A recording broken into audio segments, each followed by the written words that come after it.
दोस्तों इस समय हमारी सभी प्रकार की सब्जियों में बहुत ही गंभीर समस्या इस समय देखी जा रही है, यानी करीब करीब फसलों में ये समस्या देखी जा रही है। चाहे आपकी फूल गोभी की फसल हो, पत्ता गोभी की फसल हो, या टमाटर की फसल हो, या फिर हरे मिर्च की फसल क्यों ना हो, सभी तरह की फसलों में इस समय ये समस्या देखी जा रही है। और ये है जो समस्या है, ये इल्लियों की समस्या है, यानी इसको आप हरी लट भी कह सकते हैं, सुंडी भी कहते हैं, यानी फल छेदक के नाम से भी इसको जाना जाता है। तो इस तरह की समस्या हमारी फसलों में बहुत ज़्यादा देखी जा रही है।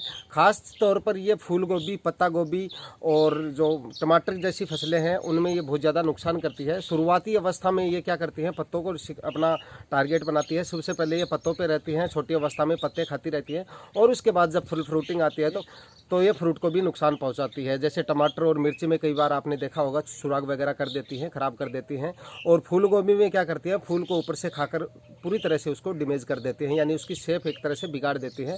तो इस तरह की समस्या हमारी जो फसलें हैं टमाटर वगैरह की, उसमें बहुत ज़्यादा देखी जा रही है। फूल गोभी और पत्ता गोभी में ये समस्या बहुत ज़्यादा इस समय देखी जा रही है। तो इसके लिए मैं आपको 2 दवाओं के बारे में यहाँ पे जानकारी देने वाला हूँ, और दोनों दवाओं का काम तो करीब करीब एक है, लेकिन दोनों की अवस्थाएं अलग अलग है। अलग अलग अवस्थाओं में आपको अलग अलग दवाओं का इस्तेमाल करना है। कौन सी अवस्था में कौन सी दवा का उपयोग करना है, दोस्तों दोनों दवाओं को कौन कौन सी फसलों में यूज किया जा सकता है, कौन कौन सी अवस्थाओं में यूज करना है, कंप्लीट जानकारी के लिए बिना स्किप किए वीडियो को अंत तक देखें। और चैनल पर अगर नए हैं तो चैनल को सब्सक्राइब कर लीजिए, और साथ में नोटिफिकेशन बेल को दबाकर ऑल को भी सिलेक्ट कर लीजिए, ताकि अगले आने वाले वीडियो की आपको नोटिफिकेशन सबसे पहले मिल सके। नमस्कार दोस्तों, मैं हूं सुरेश और आप देख रहे हैं खेत किसान झुंझुनू यूट्यूब चैनल। दोस्तों शुरुआती अवस्था में आपकी फसलों में इल्लियों का प्रकोप कुछ इस तरह से होता है, जैसा कि आप स्क्रीन पर देख पा रहे होंगे। शुरुआती अवस्था में ये बहुत छोटी होती है और कम संख्या में होती है। तो इस समय आप इसको शुरुआती अवस्था में अगर आप कंट्रोल कर लेते हैं तो आप कम खर्चे में और कम स्प्रे में मतलब आप इसका कंट्रोल कर सकते हैं, और आसानी से इसका कंट्रोल शुरुआती अवस्था में किया जा सकता है।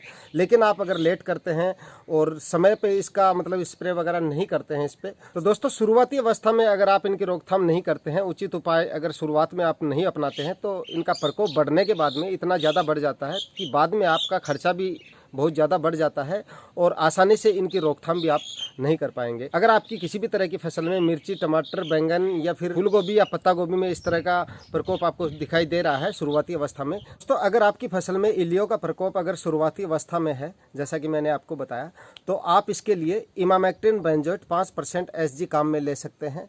और ये कौन कौन सी फसलों में कितना ml लेना है, ये आपको यहाँ पे ध्यान देने वाली बात है यहाँ पे, क्योंकि हर फसलों में इनका डोज जो है वो अलग अलग बताया गया है कंपनी की तरफ से।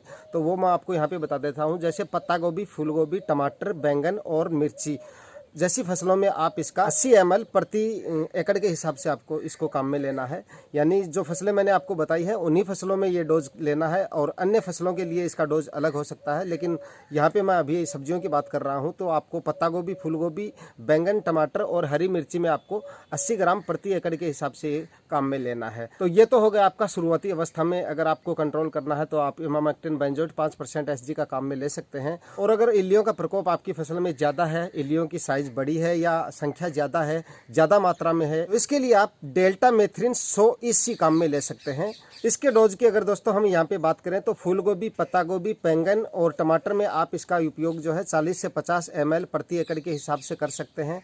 और अगर यही रोग अगर आपको मिर्ची की फसल में दिखाई दे रहा है, तो मिर्ची की फसल में ये आपको 170 ml प्रति एकड़ के हिसाब से काम में लेना है। अगर ये आप प्याज की फसल में उपयोग करना चाहते हैं, तो प्याज की फसल में आप इसको 60 ml प्रति एकड़ के हिसाब से काम में ले सकते हैं। तो दोस्तों इस तरह से आप अपनी जो सब्जियों की फसल है उसमें किसी भी अवस्था में अगर इल्लियों का प्रकोप है आपकी फसल में, तो इस तरह से आप अपनी इन दोनों दवाओं के उपयोग से आप जो फसल है उसमें इल्लियों का प्रकोप। तो दोस्तों इस वीडियो में मैंने आपको इल्लियों की रोकथाम के लिए 2 दवाओं के बारे में जानकारी दी है। दोनों दवाओं के बारे में आप लोगों के क्या सुझाव है कमेंट बॉक्स में आप जरूर बताइएगा।